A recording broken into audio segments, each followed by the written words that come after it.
জরিপের ফল দেখে হতাশ হয়ে নির্বাচন বানচালে ষড়যন্ত্রের শঙ্কা বিএনপির। রুখে দেওয়ার হুঁশিয়ারি, সত্যিকার পরিস্থিতি তুলে ধরতে পারলে ভোটেরই দরকার হতো না বলছে জামায়াত। আবু সাইদ হত্যা মামলায় সাক্ষ্য দিলেন হাসনাত আব্দুল্লাহ। গুমের মামলায় শেখ হাসিনা সহ 13 জনের অভিযোগ গঠনের আদেশ। ট্রাইব্যুনালে 3 সেনা কর্মকর্তাকে হাজির।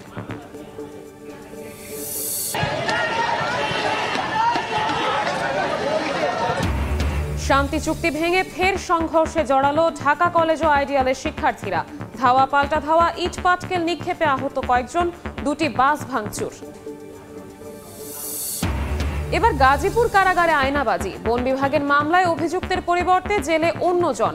কথা বলতে নারাজ আইনজীবী, আদালতে চিঠি লিখে জানালো কারা কর্তৃপক্ষ। এবং নারী জাগরণের অগ্রদূত বেগম রোকেয়ার দেখানো পথে এগিয়ে যাওয়ার আহ্বান প্রধান উপদেষ্টার। ফুটবলার ঋতুপর্ণা চাকমা সহ এবছর পদক পেলেন 4 জন।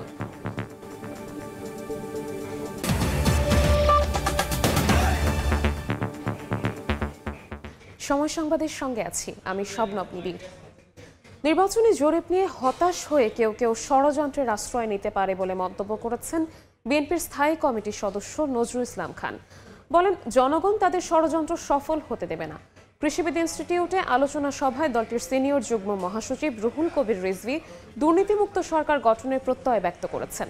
এদিকে প্রেস ক্লাবে আলোচনায় মতবিরোধ থাকলেও জুলাইয়ের ত্যাগ যাতে বৃথা না যায় সেই আহ্বান জানিয়েছেন বিএনপি মহাসচিব মির্জা ফখরুল ইসলাম আলমগীর। গণঅভ্যুত্থান পরবর্তী দেশ গড়ার পরিকল্পনা নিয়ে বিএনপির 7 দিনব্যাপী আয়োজন। মঙ্গলবার সকালে রাজধানীর খামারবাড়ির কৃষিবিদ ইনস্টিটিউটে আলোচনা সভায় বক্তব্য রাখেন দলের শীর্ষ নেতারা। এ সময় বিএনপি দুর্নীতিমুক্ত সরকার গঠন করতে পারবে বলে মন্তব্য করেন দলের সিনিয়র যুগ্ম মহাসচিব রুহুল কবির রিজভী। বর্তমান সরকারের নির্বাচন নিয়ে কোনো ম্যান্ডেট না থাকলে তারা কোন ম্যান্ডেটের জন্য কাজ করছেন এমন প্রশ্নও তোলেন তিনি। জনগণের ভোটে নির্বাচিত হলে পরে যে বিএনপি যদি সরকার গঠন করে, তো বিএনপির প্রথম যে যুদ্ধ বা জেহাদ যেটা হবে সেটা হচ্ছে দুর্নীতির বিরুদ্ধে। একই অনুষ্ঠানে দলের স্থায়ী কমিটির সদস্য নজরুল ইসলাম খান বলেন, নির্বাচনী জরিপ নিয়ে হতাশ হয়ে কেউ কেউ ষড়যন্ত্রের আশ্রয় নিতে পারে, কিন্তু জনগণ তাদের মন স্থির করে ফেলেছে। তারাই ষড়যন্ত্র সফল হতে দেবে না। বেশি আসন এই নির্বাচনে কে পাবে, কোন দল? 66% উত্তরদাতা বলেছে বিএনপি। আর অন্যান্য যারা তারা তো অনেক অনেক কম আর কি। হতাশ হয়ে নিরাশ হয়ে কেউ ষড়যন্ত্রের আশ্রয় নিতেই পারে। জনগণ তারাই ষড়যন্ত্রকে সফল হতে দেবে না।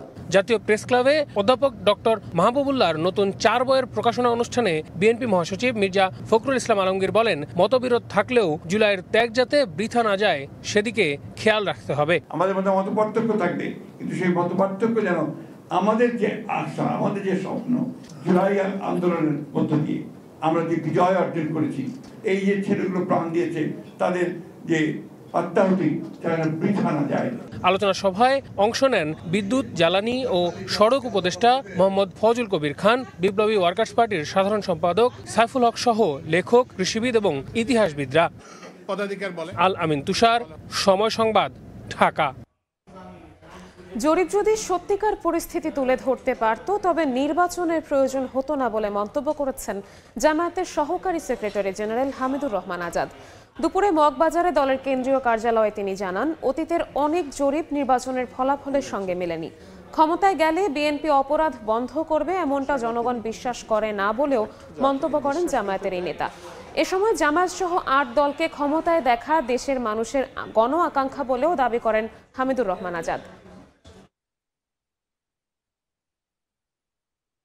জরিপকে আমরা কাউন্ট করি, বিবেচনায় আনি, তার আলোকে একটা পদক্ষেপ নেওয়া যায়। এটাকে ফাইনাল রেজাল্ট বলা যাবে না। এটার উপর ভিত্তি করে বলা যাবে না যে অমুক দল সরকারে, অমুক দল বিরোধী দলে অথবা পরাজিত। তো সেই জন্য জরিপ যেহেতু একটা এক এক রকম ভিন্নতা আছে। আমরা তো দলগতভাবে জরিপ করেছি, একাধিকবার করেছি। আমরা আবার অন্যান্য প্রতিষ্ঠান যারা জরিপ করেছে তাদের সাথেও কথা বলেছি। অনেক সময় জরিপের যে স্যাম্পল সাইজ নেওয়া হয় এটা অনেক ছোট, ভোটার তো অনেক, তো এই জন্য এই জায়গার ভোটার কি বলেছে আরেক জায়গায় তো ভিন্ন মতো দিতে পারে। তো বাস্তব জাতীয় নির্বাচন ও গণভোটের তফসিল ঘোষণা উপলক্ষে প্রধান নির্বাচন কমিশনারের ভাষণ চূড়ান্ত। আগামীকাল সিইসির ভাষণ ধারণ ও সম্প্রচারে প্রস্তুত থাকতে বিটিভি ও বেতারকে চিঠি দিয়েছে ইসি। সকালে নির্বাচন ভবনে সাংবাদিকদের প্রশ্নের জবাবে কমিশনার রহমান এল মাসুদ বলেন, স্থগিত কোনো দলের প্রতীক পোস্টাল ব্যালটে থাকছে না। নির্বাচন কমিশন ভোটের তফসিল ঘোষণার সব প্রস্তুতি ইতোমধ্যে সম্পন্ন করেছে। প্রধান উপদেষ্টা ডক্টর মোহাম্মদ ইউনূসের সঙ্গে সাক্ষাৎ করে প্রস্তুতি সম্পর্কে জানিয়েছে সাংবিধানিক প্রতিষ্ঠানটি। আগামীকাল দুপুর 12টায় রাষ্ট্রপতি মোহাম্মদ শাহাবুদ্দিনের সঙ্গে সাক্ষাৎ করবেন সিইসি ও অন্য নির্বাচন কমিশনাররা। রাষ্ট্রপতির সঙ্গে সাক্ষাতের পরই সাধারণ নির্বাচনের তফসিল ঘোষণা করা হয়।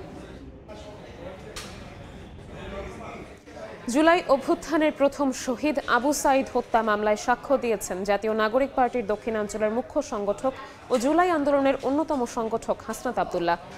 আন্তর্জাতিক অপরাধ ট্রাইব্যুনাল 2-এর চেয়ারম্যান বিচারপতি নজরুল ইসলাম চৌধুরীর নেতৃত্বাধীন 3 সদস্যের বিচারিক প্যানেলে সাক্ষ্য দেন তিনি।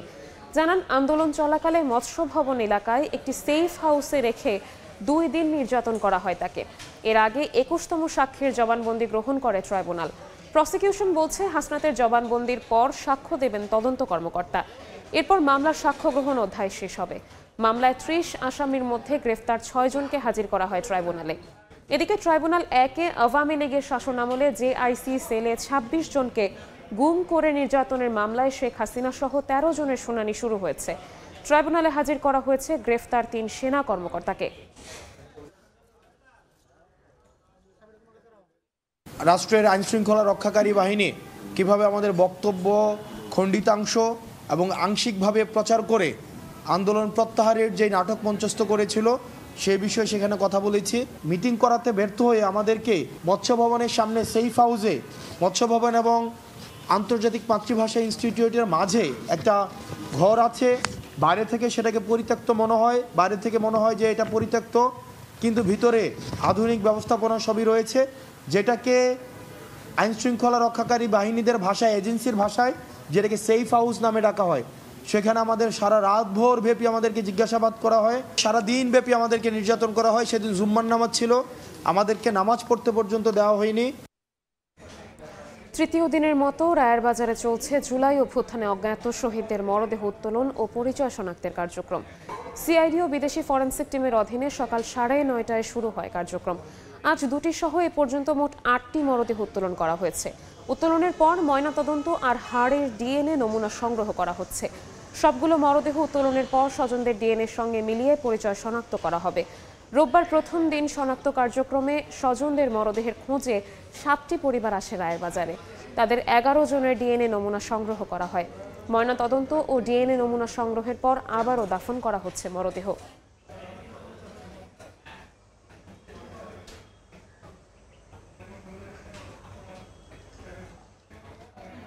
শান্তি চুক্তির 1 মাসের মধ্যে ফের সংঘর্ষে জড়ালো ঢাকা কলেজ ও আইডিয়াল কলেজের শিক্ষার্থীরা। ভাঙচুর করা হয়েছে 2টি বাস। শিক্ষার্থীদের ধাওয়া, পাল্টা ধাওয়া ও ইট পাটকেল নিক্ষেপে আহত হয়েছেন বেশ কয়েকজন। 4 ঘন্টা পর দুপুর 2টার দিকে স্বাভাবিক হয়ে আসে পরিস্থিতি। ঘটনার পুনরাবৃত্তি হলে কঠোর ব্যবস্থার হুঁশিয়ারি দিয়েছে আইনশৃঙ্খলা রক্ষাকারী বাহিনী। তুচ্ছ ঘটনাকে কেন্দ্র করে প্রায় সংঘর্ষে জড়ায় ঢাকা কলেজ, সিটি কলেজ ও আইডিয়াল কলেজ। এর স্থায়ী সমাধানে নিউ মার্কেট থানার উদ্যোগে কলেজগুলোর মধ্যে হয় শান্তি চুক্তি। চুক্তির 1 মাসের মধ্যেই আবারও সংঘর্ষে জড়ালো ঢাকা কলেজ ও আইডিয়াল কলেজের শিক্ষার্থীরা। তাদের ধাওয়া পাল্টা ধাওয়ায় মঙ্গলবার সকালে রণক্ষেত্রে পরিণত হয় রাজধানীর সায়েন্স ল্যাব মোড়। ভাঙচুর করা হয় ঢাকা কলেজের 2টি বাস। পরিস্থিতি নিয়ন্ত্রণে ঘটনাস্থলে আসে পুলিশ। এরপরও চলে পাল্টাপাল্টি ইট পাটকেল নিক্ষেপ। এতে আহত হন বেশ কয়েকজন শিক্ষার্থী ও পুলিশ সদস্য। আইডিয়াল কলেজের শিক্ষার্থীদের দাবি, 2 দিন আগে শাহবাগে ঢাকা কলেজের শিক্ষার্থীরা তাদের 2 সহপাঠীকে মারধর করে। সেখান থেকেই ঘটনার সূত্রপাত। শাহবাগের ওদিক দিয়ে আমাদের এক ছোট ভাই ফার্স্ট ইয়ারের ও যাচ্ছে, তো দেখছে যে আইডিয়াল কলেজের, তখনই একদম এই ধর আইডিয়াল কলেজে যে এই অবস্থা করে ফেলছে মেরে পুরা। এই কারণে আজকে আমরা একটা আন্দোলন করতে চেয়েছিলাম, কিন্তু আন্দোলন করতে দেয় নাই, পাল্টা আমাদের উপরে অ্যাটাক হয়েছে। তাই আমরা আজকে এই গন্ডগোলটা লেগে গেছে আর কি। তবে পুলিশ বলছে তুচ্ছ ঘটনাকে কেন্দ্র করে ঘটেছে সংঘর্ষ। শোডাউন ও মারামারির ঘটনার পুনরাবৃত্তি হলে নেওয়া হবে কঠোর ব্যবস্থা। ঢাকা কলেজের একটা বাসে মনে হয় আইডিয়াল কলেজের কিছু স্টুডেন্ট গিয়ে প্রথমে অ্যাটাক করে। এর প্রেক্ষিতে আবার ঢাকা কলেজের বেশ কিছু ছেলেপেলে তখন এই প্রতিশোধ নেওয়ার জন্য বা এটার প্রতিকার চাওয়ার জন্য তারা আবার এই আইডিয়াল কলেজের দিকে আসে। এখানে এসে দুই পক্ষের মধ্যেই ধাওয়া পাল্টা ধাওয়ার মতো হয়। আমরা এই বিষয়গুলো তদন্ত করে যেন ভবিষ্যতে আর এরকম ঘটনা না ঘটে সেটার জন্য আমরা তৎপর থাকবো। এদিকে কয়েকদিন পর পর এমন সংঘাতের ঘটনায় ক্ষুব্ধ এলাকাবাসী। আবু সাইদ নিশান, সময় সংবাদ, ঢাকা। শত বছরেও আরেকজন বেগম রোকেয়া তৈরি না হওয়ায় আক্ষেপ প্রকাশ করেছেন প্রধান উপদেষ্টা ডক্টর মোহাম্মদ ইউনূস। সকালে রাজধানীর ওসমানী স্মৃতি মিলনায়তনে রোকেয়া দিবসের অনুষ্ঠানে তিনি আরো বলেন, মহিষী নারীর দেখানো পথ ধরে এগিয়ে যেতে হবে। দেশ ও জাতি গঠনে নারীদের ভূমিকা রাখতে হবে, আরও সুযোগ করে দিতে হবে। এবছর রোকেয়া পদক পেয়েছেন ফুটবলার ঋতুপর্ণা চাকমা সহ 4 জন। বাঙালি নারী জাগরণের অগ্রদূত বেগম রোকেয়া দিবসের অনুষ্ঠান যোগ দেন প্রধান উপদেষ্টা ডক্টর মোহাম্মদ ইউনূস। এবছর নারী জাগরণে বিশেষ অবদানের জন্য রোকেয়া পদক পেয়েছেন 4 জন। নারী শিক্ষায় বিশেষ অবদানের জন্য রুভানা রাকিব, নারীদের শ্রমাধিকারে অবদানের জন্য কল্পনা আক্তার, মানবাধিকারে বিশেষ অবদানের জন্য ডক্টর নাবিলা ইদ্রিস ও ক্রীড়ায় অবদান রাখায় জাতীয় নারী ফুটবল দলের খেলোয়াড় ঋতুপর্ণা চাকমার হাতে পদক তুলে দেন প্রধান উপদেষ্টা। প্রধান অতিথির বক্তব্যে শত বছরেও আরেকজন বেগম রোকেয়া তৈরি না হওয়ায় আক্ষেপ করেন ডক্টর ইউনূস। আমরা 100 বছর পরেও আরেকজন রোকেয়া সৃষ্টি করতে পারি নাই, এটা আমাদের দুর্ভাগ্য। তিনি যেসব দিক নির্দেশনা দিয়ে গেছেন, যেসব স্বপ্ন দেখিয়ে গেছেন, সেই স্বপ্নকে আমরা আমলে আনতে পারি নাই। কথা বলেছি, অগ্রসর হতে পারি না। জুলাই গণ অভ্যুত্থানে নারী নেতৃত্বের প্রশংসা করে প্রধান উপদেষ্টা বলেন, দেশ ও জাতি গঠনে নারীদের ভূমিকা রাখতে আরও সুযোগ তৈরি করে দিতে হবে। আমাদেরকে স্পেস ছেড়ে দিতে হবে। মেয়েরা এসছে, তারা যার জায়গায় দখল করবে, নেতৃত্ব দেবে, সেটা অলরেডি গণ অভ্যুত্থানে দেখিয়েছে। আজকে আমাদের সামনে যারা বসে আছে তারা আমাদেরকে বের করে আনবে। বেগম রোকেয়া যে ডাক দিয়েছিল, সেই ডাক 100 বছর পরে হলেও এখানে যেন শোনা যায়। মহিলা ও শিশু বিষয়ক মন্ত্রণালয়ের নাম পরিবর্তন করে নারী ও শিশু বিষয়ক মন্ত্রণালয় রাখা হয়েছে। আমাদেরকে ঠিক করে দিতে। নাজমুস সালেহী, সময় সংবাদ, ঢাকা। এবার গাজীপুর জেলা কারাগারে ধরা পড়েছে আয়নাবাজি। বন বিভাগের মামলায় অভিযুক্ত সাত্তারের পরিবর্তে কারাগারে আছেন সাইফুল নামের আরেক ব্যক্তি। সময় সংবাদের অনুসন্ধানে উঠে এসেছে চমকে ওঠার মতো এই তথ্য। বিষয়টি তড়িঘড়ি করে আদালতকে চিঠি লিখে জানিয়েছে কারা কর্তৃপক্ষ। জুনায়েদ জুবেলের ছবিতে মেহেদি হাসানের রিপোর্ট। গাজীপুরের কালিয়াকৈর উপজেলার ফুলবাড়িয়া রেঞ্জ অফিস। গেল 9 সেপ্টেম্বর এই এলাকার বন থেকে সরকারি গাছ কাটার সময় হাতে নাতে কয়েকজনকে আটক করেন বন কর্মকর্তারা। পরে দেশীয় অস্ত্রের মুখে পিছু হটলেও জড়িতদের বিরুদ্ধে মামলা করে বন বিভাগ। তাদের কাছে ধারালো দা কোড়াল থাকায় তাদেরকে আসলে সেভাবে গ্রেপ্তার করতে পারি নাই, কিন্তু তাদের ফেলে যাওয়া এই যে কিছু আলামত আর হচ্ছে আপনার লাকড়িযোগ্য চারা গাছ এগুলো উদ্ধার করি। এ ঘটনার 3 মাস পর গত 7 ডিসেম্বর আদালতে হাজিরা দেয় প্রধান আসামি সাত্তার মিয়া। অভিযোগ আমলে নিয়ে তাকে কারাগারে পাঠান বিচারক। কিন্তু সময় সংবাদের অনুসন্ধান বলছে, যে সাত্তারের থাকার কথা কারাগারে, তিনি দিব্যি ঘুরে বেড়াচ্ছেন নিজ এলাকাতেই।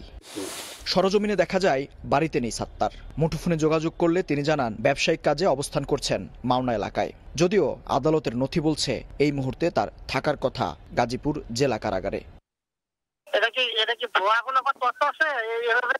একটু আগে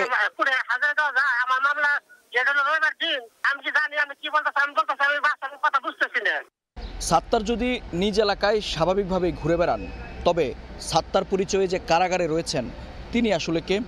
আবার আদালত, পুলিশ, কারা কর্তৃপক্ষ সবকিছু পেরিয়ে ভিন্ন একজন ব্যক্তি সাত্তার পরিচয়ে কিভাবেই বা প্রবেশ করলেন এই জেলা কারাগারে? এসব প্রশ্নের উত্তর খুঁজতেই আমরা এখন গাজীপুর জেলা কারাগারে। আশ্চর্যের বিষয়, কারাগারের নথিতেও বন্দির নাম সাত্তার, কিন্তু ছবি মেলাতে গেলেই ধরা পড়ে যায় আয়নাবাজি। জেলে থাকা ব্যক্তির প্রকৃত পরিচয় সাইফুল ইসলাম। তাহলে সাত্তার পরিচয়ে কিভাবে কারাগারে সাইফুল? জানতে চাইলে তড়িঘড়ি করে আদালতকে অসঙ্গতির বিষয়টি জানিয়ে চিঠি পাঠান জেল সুপার। আয়নাবাজির এই অদ্ভুত ঘটনা সম্পর্কে জানতে বারবার যোগাযোগ করেও সাড়া মেলেনি প্রকৃত আসামি সাত্তারের আইনজীবী শ্যামল সরকারের। যদিও ভুক্তভোগীর পরিবার স্বীকার করেছে, জামিন পাইয়ে দেওয়ার আশ্বাসে 15,000 টাকার বিনিময়ে প্রক্সি হাজিরা দেন সাইফুল। গাজীপুর কারা কর্তৃপক্ষের তথ্যমতে গত 1 মাসে এমন প্রক্সি হাজিরা ও জেল খাটার 3টি ঘটনা শনাক্ত করা হয়েছে। মেহেদী হাসান, সময় সংবাদ, গাজীপুর। সময় সংবাদে আরও থাকছে, আইপিএল নিলাম থেকে সাকিবের নাম বাদ। প্রাথমিক তালিকায় 7 বাংলাদেশি, মোস্তাফিজের ভিত্তিমূল্য 2 কোটি রুপি। প্রথমবার লিস্টে যুব বিশ্বকাপ জয়ী রাকিবুল। ঢাকার মোহাম্মদপুরে নিজ বাসায় হত্যাকাণ্ডের শিকার মা মেয়েকে গ্রামের বাড়ি নাটোরে দাফন করা হয়েছে। এর আগে তাদের জানাজায় অংশ নেন হাজারো মানুষ। এদিকে খুনের ঘটনায় তাদের গৃহকর্মী আয়েশাকে আসামি করে মামলা করা হয়েছে থানায়।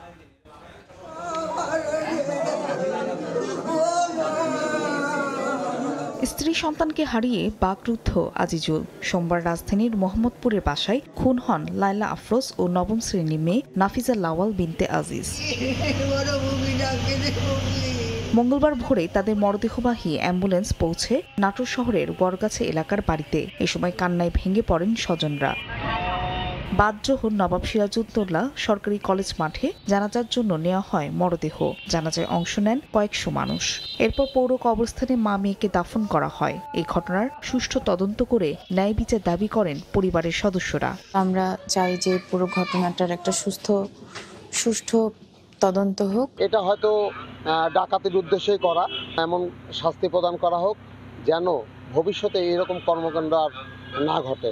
এদিকে মা মেয়েকে হত্যার ঘটনায় তাদের গৃহকর্মী আয়েশাকে আসামি করে মামলা হয়েছে থানায়। মঙ্গলবার সকালে আয়েশা বোরকা পরে তাদের বাসায় প্রবেশ করলেও বের হওয়ার সময় তার পরনে দেখা যায় স্কুল ড্রেস। পরে উদ্ধার হয় মা মেয়ের মরদেহ।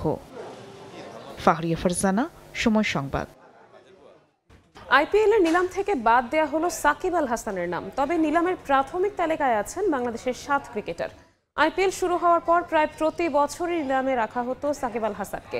লম্বা সময় ধরে সেরা ছন্দ খুঁজে পাচ্ছেন না তিনি, যার কারণে তাকে রাখা হয়নি নিলামে। তবে বাংলাদেশিদের মধ্যে সর্বোচ্চ 2 কোটি রুপির তালিকায় আছে মোস্তাফিজের নাম। প্রথমবারের মতো এই তালিকায় যুক্ত হয়েছেন অনূর্ধ্ব 19 বিশ্বকাপ জয়ী ক্রিকেটার রাকিবুল হাসান। আছেন তানজিম হাসান সাকিবও। এছাড়াও তাসকিন, শরীফুল, নাহিদ রানার নাম যুক্ত করা হয়েছে আইপিএল নিলামের তালিকায়।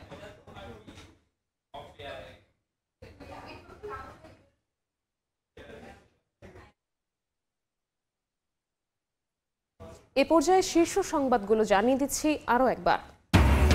জরিপের ফল দেখে হতাশ হয়ে নির্বাচন বানচালে ষড়যন্ত্রের শঙ্কা বিএনপির। রুখে দেওয়ার হুঁশিয়ারি, সত্যিকার পরিস্থিতি তুলে ধরতে পারলে ভোটেরই দরকার হতো না বলছে জামায়াত। আবু সাইদ হত্যা মামলায় সাক্ষ্য দিলেন হাসনাত আব্দুল্লাহ। গুমের মামলায় শেখ হাসিনা সহ 13 জনের অভিযোগ গঠনের আদেশ। ট্রাইব্যুনালে 3 সেনা কর্মকর্তাকে হাজির।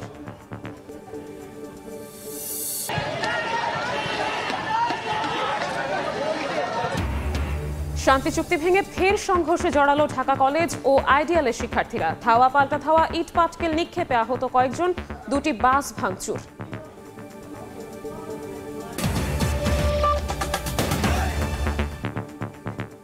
এই ছিল বিকেল 3টার সময় সংবাদে। এরপর আন্তর্জাতিক সময়ের সঙ্গে থাকবেন সহকর্মী ইমদাদুল হক। নিবিড়, আপনাকে ধন্যবাদ। আন্তর্জাতিক সময় নিয়ে আসছি কিছুক্ষণ পর, সঙ্গে থাকুন সময়ের।